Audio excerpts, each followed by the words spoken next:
झारखंड के मुख्यमंत्री हेमंत सोरेन और उनकी विधायक पत्नी कल्पना सोरेन को रांची में एक कार्यक्रम में शामिल होना था। सारी तैयारियां हो चुकी थी, लेकिन अचानक वो दोनों इस कार्यक्रम में नहीं पहुंचे। खबर आई कि दोनों दिल्ली के लिए निकल चुके हैं। हेमंत सोरेन और उनकी पत्नी कल्पना सोरेन और उनके साथ झारखंड के मुख्य सचिव अविनाश कुमार, ये लोग दिल्ली में मौजूद थे। खबरें चलनी शुरू हो गई कि झारखंड में कुछ होने वाला है। दरअसल ये दावे किए जा रहे हैं कि इन तीनों की मुलाकात दिल्ली में भारतीय जनता पार्टी के टॉप लीडर से हुई है और अब बहुत जल्द झारखंड में भी एनडीए की सरकार बन सकती है। इसके पीछे की सच्चाई क्या है, दावे क्या है, वो समझने की कोशिश करेंगे। नमस्कार, मेरा नाम है चंद्रकांत और आप देख रहे हैं उल्टा चश्मा यूसी। दोस्तों, बिहार में सरकार बनाने के बाद अब बीजेपी की नजर बंगाल पर है। बंगाल से बिल्कुल सटा हुआ राज्य है झारखंड, लेकिन झारखंड में नरेंद्र मोदी को परास्त होना पड़ा था। हेमंत सोरेन और उनकी पत्नी ने मिलकर धूल चटा दी थी। फिलहाल झारखंड में हेमंत सोरेन मुख्यमंत्री हैं और कांग्रेस, आरजेडी, वामदल और जेएमएम, ये जो पूरा गठबंधन है, ये सरकार वहां चल रही है। हेमंत सोरेन के पास 34 विधायक हैं। दो तरह की बातें कही जा रही हैं। पहली बात यह कही जा रही है कि हेमंत सोरेन कांग्रेस और आरजेडी से नाराज चल रहे हैं क्योंकि बिहार में सीट शेयरिंग में जेएमएम का ख्याल नहीं रखा गया।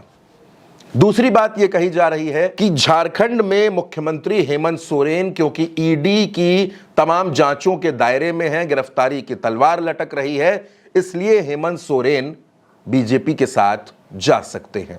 लेकिन सवाल उससे बड़ा है। सवाल यह है कि आखिर कल्पना सोरेन और हेमंत सोरेन की भारतीय जनता पार्टी से डील कौन करवा रहा है। सूत्रों की माने तो इसमें नाम आ रहा है बीजेपी के सांसद दीपक प्रकाश का। दीपक प्रकाश झारखंड में बीजेपी के प्रदेश अध्यक्ष भी रह चुके हैं, फिलहाल राज्यसभा में हैं और बिहार में सह प्रभारी भी थे। दीपक प्रकाश ये चाहते हैं कि भारतीय जनता पार्टी और हेमंत सोरेन का गठबंधन हो जाए। आज की तारीख में बीजेपी भले ही हर जगह चुनाव जीत रही हो, सरकारें बना रही हो, लेकिन झारखंड एक ऐसी जगह है जहां पर वो सत्ता से बाहर है। जब घाटशिला में अभी उपचुनाव हुआ तो वहां भी बीजेपी को हार का मुंह देखना पड़ा। इस वजह से भारतीय जनता पार्टी में खलबली मची पड़ी है। दावे तो यहां तक हैं कि झारखंड में बीजेपी के तमाम बड़े बड़े नेता जेएमएम में जाने के ख्वाब देख रहे हैं, कोशिशें कर रहे हैं। दीपक प्रकाश राज्यसभा के सांसद हैं। आज की तारीख में बीजेपी की यह स्थिति भी झारखंड में नहीं है कि वो अपने दम पर किसी को राज्यसभा भेज सके। जून में झारखंड में राज्यसभा की एक सीट खाली हो रही है और इसी वजह से दीपक प्रकाश ये चाहते हैं कि बीजेपी और जेएमएम एक साथ आ जाए। 29 नवंबर को कल्पना सोरेन और हेमंत सोरेन दिल्ली में थे, उनके साथ अविनाश कुमार भी थे। हेमंत सोरेन को 2 तारीख को लौटना था, लेकिन वो नहीं लौटे। कहा जा रहा है कि मुलाकातों का सिलसिला कुछ लंबा चलने वाला था। अविनाश कुमार पहले हेमंत सोरेन के निजी सचिव भी रह चुके हैं।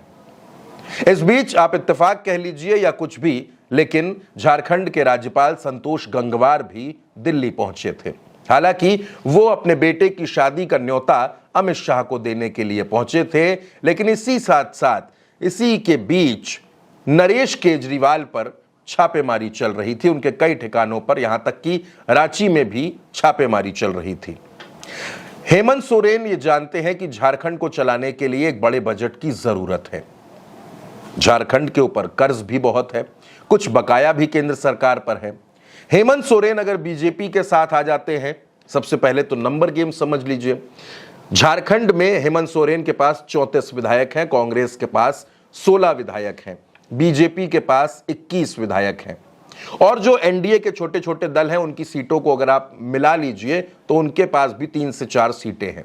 यानी अगर हेमंत सोरेन और बीजेपी का एनडीए का गठबंधन हो जाता है तो बहुमत का आंकड़ा 58 के आसपास पहुंचेगा, जो 41 से बहुत आगे होगा।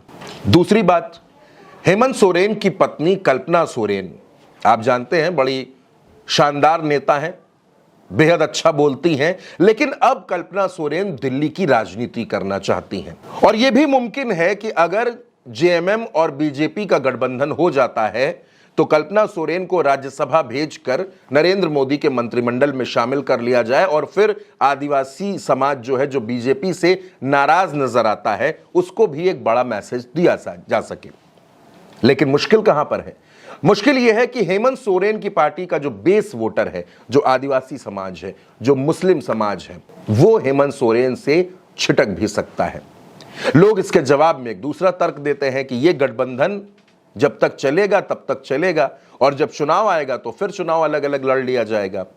तमाम तरह की बातें झारखंड को लेकर, हेमंत सोरेन और बीजेपी के रिश्तों को लेकर चल रही हैं। लेकिन इस बीच झारखंड मुक्ति मोर्चा की तरफ से एक पोस्ट सामने आता है एक्स पर, जिसमें लिखा जाता है झारखंड झुकेगा नहीं।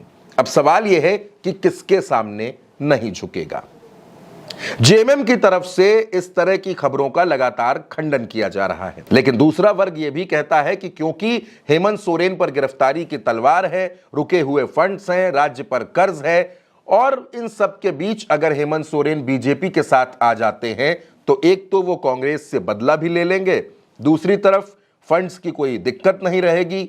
लगातार सरकार की तरफ से फंड हेमंत सोरेन की सरकार को मिलते रहेंगे और वो एक मजबूत सरकार चलाते रहेंगे।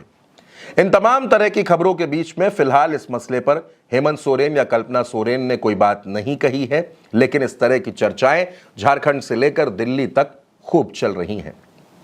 फिलहाल ये खबर आप मेरे साथ देख रहे थे, इस पर आपकी जो भी राय हो, आप अपनी राय कमेंट बॉक्स में जरूर लिखिएगा। नमस्कार।